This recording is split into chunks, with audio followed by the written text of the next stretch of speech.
What in the world is going on with the Sylvania housing market? Well, we now have the latest data, which I'd like to share with you and see what insights it provides and maybe a little bit of an insight into the future market. If we look at the number of sales that we experienced last month, the latest data, we find 76 homes sold in the Sylvania School District. And that is down, but only a little bit from a year ago. A year ago, we were experiencing huge increases in interest rates.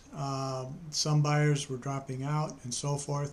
So what we're seeing now is very similar. We're still seeing buyers, but we're seeing very low inventory. The other point I'd like to share with you is to put this in some perspective, is skip a couple years of COVID and go back to what we considered pre-COVID, or at the time, looking back, maybe a little more normal market. So if we skip back to 2019, the month of June, we see 119 homes sold.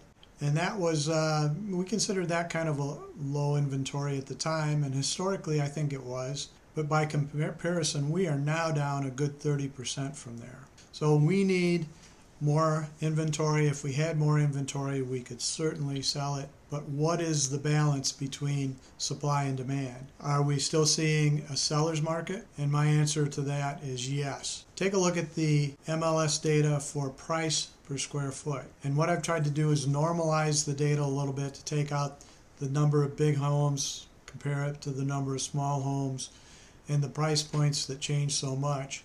And what I'm trying to do is share with you a price per square foot, which still has some limits, but it might be a little more accurate than just taking a median price for the homes sold. So in 2023, we got $137 per thousand. That's up just about 1% or 2% from a year ago in the same month, but it's not a huge difference. What I would say is if it's up, it's only up a little bit, but it's certainly not down. We're not seeing a decline in prices when we look at them year over year. Now we might see a little price drifting down as we get into the winter, but it probably will come back if the market is similar next spring. So again, looking back, skipping COVID and going back to 2019, what were we getting on a per square foot basis? $104 per square foot. Huge difference. Your home probably went up something like 30 to 35% over the past 4 years. Finally, one other way to look at how strong the market is that I'm kind of curious about is how many homes are selling at or above the asking price. So back in 2019, we thought it was a pretty good year actually, and they were selling 35% of the time at or above asking price. And as we went into 22 and 23, we were now in the high 70s. So this has been unheard of. During the COVID years, housing was in great demand and it was selling rapidly, and now it's still selling at a great price.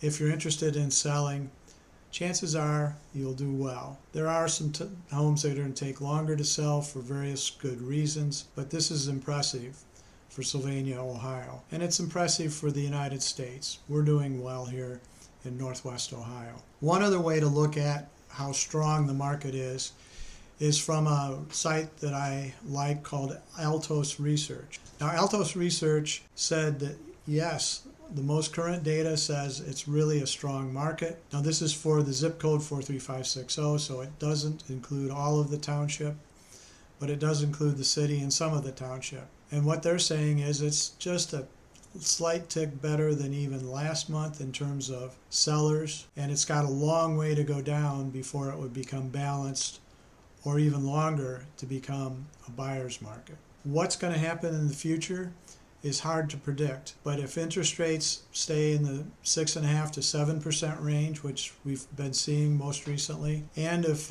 sellers don't want to sell because they like their old interest rate at 3%, we may see some stabilized markets, not a lot of sales, but stability and strong sellers market. And some of the underlying reasons for that I'm going to share in the next video. But in the meantime, I want to thank you for watching this. I hope you found it helpful. If you liked it, please subscribe, hit the like button, and stay tuned for more videos. And if I don't talk to you soon, I hope you have a great day, a great week, and you go slay some dragons.